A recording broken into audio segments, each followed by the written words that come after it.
Ya. Assalamualaikum warahmatullahi wabarakatuh. Yang terhormat Bapak selaku dosen pembimbing pada mata kuliah Translation serta teman sejawat kelas yang saya banggakan. Perkenalkan, kami dari kelompok 1 akan mendiskusikan tentang Theory of Translation. Saya, Didi Mustika Sari, selaku moderator akan membimbing jalannya diskusi ini. Baik, langsung saja saya akan membacakan materi yang pertama.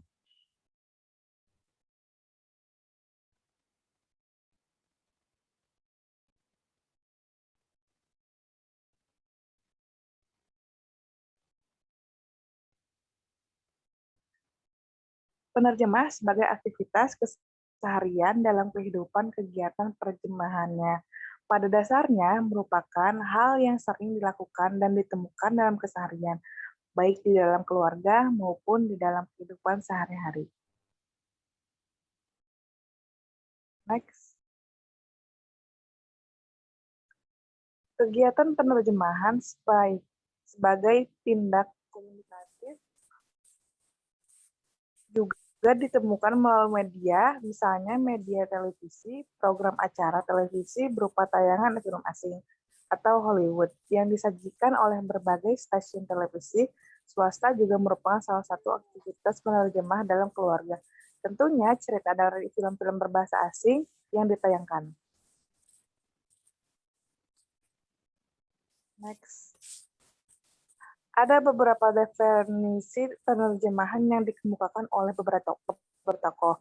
Yang pertama ada Catford, memberikan definisi dengan mengatakan bahwa penerjemah adalah suatu kegiatan yang terjadi dalam bahasa, yaitu proses mengganti teks dari suatu bahasa ke teks bahasa lain.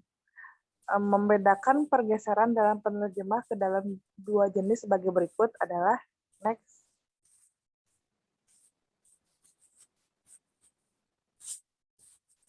A. Level shift yang muncul di permukaan dalam bentuk item bahasa sumber pada level linguistik tertentu, mempunyai padanan dalam level yang berbeda. Misalnya, tataran gramatika berpadanan dengan leksis.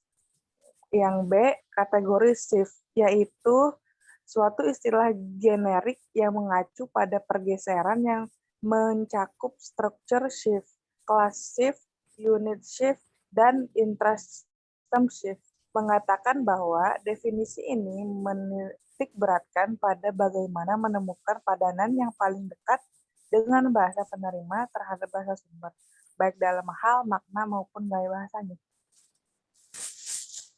Next.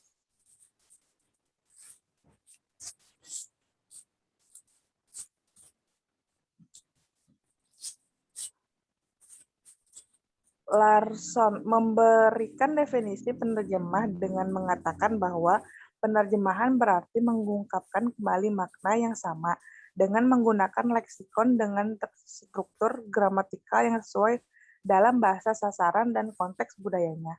Larson menjelaskan bahwa untuk menentukan makna yang diungkapkan seorang penerjemah tidak hanya menganalisis struktur formal teks sasaran, tetapi juga aspek makna yang dikemas dalam struktur formal bahasa tersebut. Hasil analisisnya yang berupa makna yang ada dalam pikiran penerjemah dikonstruksi kembali dengan struktur formal BSA yang menjadi TSA. Selanjutnya akan dibacakan oleh Ika Puspitasari. Baik, dengan demikian, berdasarkan uraian di atas, dapat dikemukakan prinsip dasar penerjemahan, yaitu penerjemahan harus menguasai salah satu bahasa sumber atau biasa disebut dengan bahasa asing dan memiliki mampu mengalihkan pesan dalam bahasa sasaran. Penerjemah harus memahami isi teks atau maksud si pembicara atau penulis. Yang kedua, yang dialihkan atau diterjemahkan oleh penerjemah bukan bentuk, tetapi makna secara kontekstual, yaitu pesan, konsep. Yang ketiga, penerjemah harus mengalihkan pesan sehingga membuat penerima menjadi pihak pesan yang telah dialihkan ke dalam bahasa sasaran. Yang keempat, Penterjemah hendaknya memperhatikan secara psikologis bahasa penerima dengan hendaklah menggunakan bentuk-bentuk bahasa yang biasa digunakan dalam bahasa penerima, sehingga memudahkan bahasa penerima memahami pesan yang dialihkan. Yang kelima, penerjemah sebaiknya memperhatikan aspek wacana dalam mengalihkan pesan. Misalnya, jika suatu teks ditujukan untuk anak-anak. Survey of Translation Theory Batgeld membagi 7 tahap kegiatan penerjemahan, yaitu yang pertama, tanning atau penjajakan, merupakan tahap penjajakan atas teks sumber yang akan diterjemahkan. Sebelum seseorang melakukan penerjemahan, terlebih dahulu penerjemah melakukan penjajakan konteks bahasa sumber. Yang kedua, analisis. Analisis merupakan tahap menganalisis isi pesan bahasa sumber BSU secara gramatikal dan semantik atau makna. Pada tahap ini, penerjemah menganalisis atau memeriksa struktur kalimat yang rumit jika ditemukan dan struktur kalimat bahasa sumber dipecah-pecah menjadi satuan-satuan gramatikal berstruktur kalimat dasar. Kata-kata dan frase dengan tujuan menangkap makna yang ada. Seperti biasanya, kalimat-kalimat yang memiliki struktur yang rumit disederhanakan untuk memudahkan memahami isi pesan.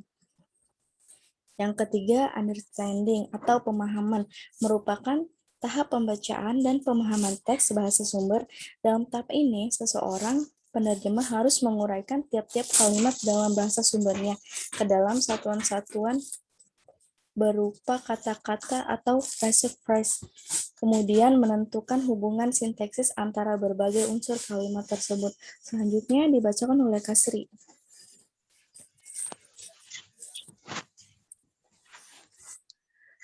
4.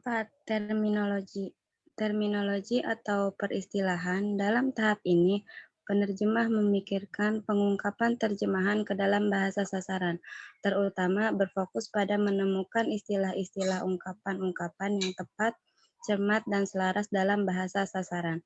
Kata yang penerjemah gunakan jangan sampai menyesatkan, menertawakan, atau menyinggung perasaan pengguna bahasa sasaran.